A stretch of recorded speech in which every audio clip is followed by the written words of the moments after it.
Hi students, first chapter വളരെ important ആയിട്ടുള്ള topic ആണ് ഇൻട്രസ്റ്റ് ഓൺ ഡ്രോയിങ്സ് കാൽക്കുലേഷൻ എന്ന് പറയുന്നത്. സോ അതിൽ ഒരു ഇമ്പോർട്ടൻറ്റ് മെത്തേഡ് ആണ് when fixed amount withdrawn at fixed intervals എന്ന് പറയുന്നത്. സോ അതിന്റെ ഇക്വേഷൻ എന്ന് പറയുന്നത് ഇൻട്രസ്റ്റ് ഓൺ ഡ്രോയിങ്സ് കാൽക്കുലേറ്റ് ചെയ്യാനുള്ളത് total drawings into rate into average period divide by 12 ആണ്.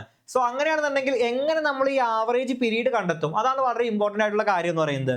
So average period equals average period എന്ന് പറയുന്നത് നമുക്ക് കാൽക്കുലേറ്റ് ചെയ്യാൻ വേണ്ടി പറ്റും time after first drawings plus time after last drawings divide by two ഇതാണ് നമ്മുടെ ഇക്വേഷൻ എന്ന് പറയുന്നത്. So time after first drawings plus time after last drawings divide by 2 എന്ന് പറയുന്ന ഇക്വേഷൻ ആണ് നമ്മൾ എന്ത് ചെയ്യുക, യൂസ് ചെയ്യുക. സോ ഞാൻ ഫസ്റ്റത്തെ കേസ് നമുക്ക് ഈ ഒരു ചാർട്ട് പഠിച്ചാൽ മാത്രം മതി, വളരെ ഇമ്പോർട്ടൻ്റ് ആയിട്ട് നമുക്ക് എന്ത് ചെയ്യാൻ വേണ്ടി പറ്റും, നമുക്കിത് പഠിക്കാൻ വേണ്ടി പറ്റും. സോ ഞാൻ ഫസ്റ്റ് ഒന്ന് എക്സാമ്പിൾ കാണിച്ചു തരാം.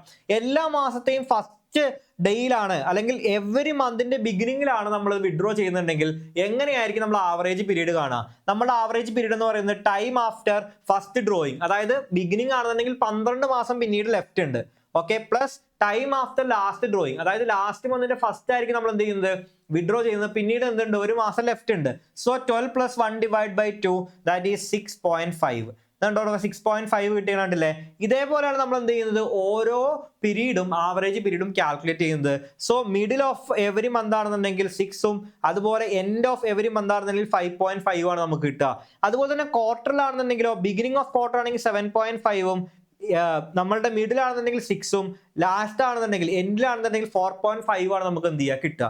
And withdrawn every half year ആണെന്നുണ്ടെങ്കിൽ ബിഗിനിങ്ങിൽ 9, ഹാഫിൽ മിഡിലിൽ 6, അതുപോലെ എൻഡിൽ നമുക്ക് എന്ത് ചെയ്യുക, 3 ആണ് എന്ത് ചെയ്യുക നമുക്ക് കിട്ടുക. സോ ഇത് പഠിച്ചു കഴിഞ്ഞാൽ നമുക്ക് ഡയറക്റ്റ് ആയിട്ട് എന്ത് ചെയ്യാൻ വേണ്ടി പറ്റും, പ്രോബ്ലം നല്ല സൂപ്പർബായിട്ട് വർക്ക്ഔട്ട് ചെയ്യാൻ വേണ്ടി പറ്റും. സോ ഈ ഒരു പ്രാക്ടിക്കൽ കാര്യം നിങ്ങൾ എന്ത് ചെയ്യുക, പഠിച്ചിരിക്കുക, ഇക്വേഷൻ വൈസ് എങ്ങനെയാണ് ചെയ്യേണ്ടതെന്ന്. ആൻഡ് ഇത് എന്ത് ചെയ്യുക, നിങ്ങളുടെ മൈൻഡിൽ എപ്പോഴും ഉണ്ടായിരിക്കുക. സോ ഗൈസ്, ഇത് വെച്ചിട്ട് നല്ല രീതിയിൽ എന്ത് ചെയ്യുക, നമ്മൾ പ്രോബ്ലം സോൾവ് ചെയ്യുക. Thank you so much.